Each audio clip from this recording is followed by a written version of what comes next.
Since we all inhabit the earth, all of us are considered Earthlings. There is no sexism, no racism, or speciesism in the term Earthling. It encompasses each and every one of us, warm or cold-blooded, mammal, vertebrate or invertebrate, bird, reptile, amphibian, fish, and human alike. Humans, therefore, being not the only species on the planet, share this world with millions of other living creatures as we all evolve here together. However, it is the human Earthling who tends to dominate the Earth, oftentimes treating other fellow Earthlings and living beings as mere objects. This is what is meant by speciesism.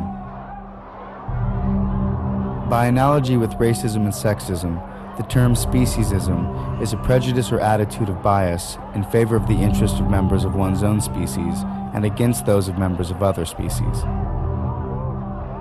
If a being suffers, there can be no moral justification for refusing to take that suffering into consideration.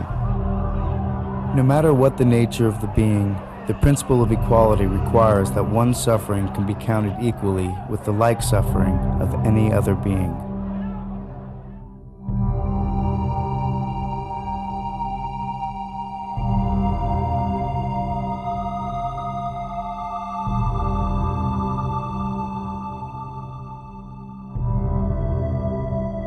Racists violate the principle of equality by giving greater weight to the interests of members of their own race when there's a clash between their interests and the interests of those of another race.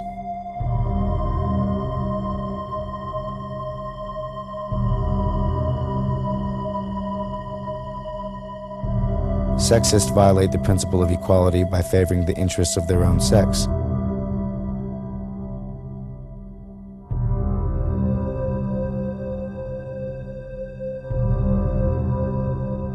Similarly, speciesists allow the interests of their own species to override the greater interests of members of other species.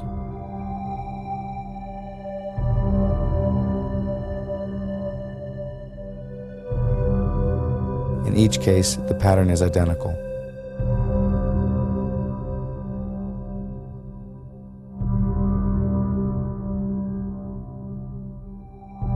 Though among the members of the human family we recognize the moral imperative of respect, every human is a somebody, not a something.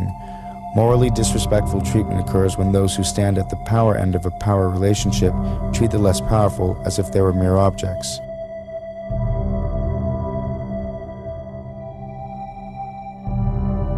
The rapist does this to the victim of rape, the child molester to the child molested, the master to the slave. In each and all such cases, humans who have power exploit those who lack it. Might the same be true of how humans treat other animals or other Earthlings? Undoubtedly, there are differences, since humans and animals are not the same in all respects.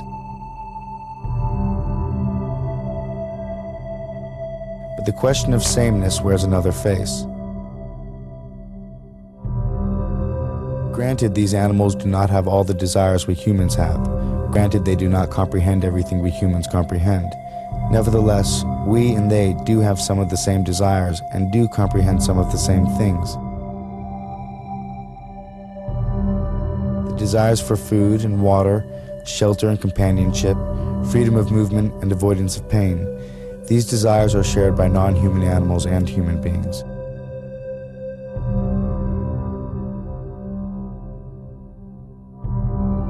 As for comprehension, like humans, many non-human animals understand the world in which they live and move. Otherwise, they could not survive. So beneath the many differences, there is sameness. Like us, these animals embody the mystery and wonder of consciousness. Like us, they are not only in the world, they are aware of it. Like us, they are the psychological centers of a life that is uniquely their own. In these fundamental respects, humans stand on all fours, so to speak, with hogs and cows, chickens and turkeys. What these animals are due from us, how we morally ought to treat them, are questions whose answer begins with the recognition of our psychological kinship with them. So the following film demonstrates in 5 ways just how animals have come to serve mankind. Lest we forget.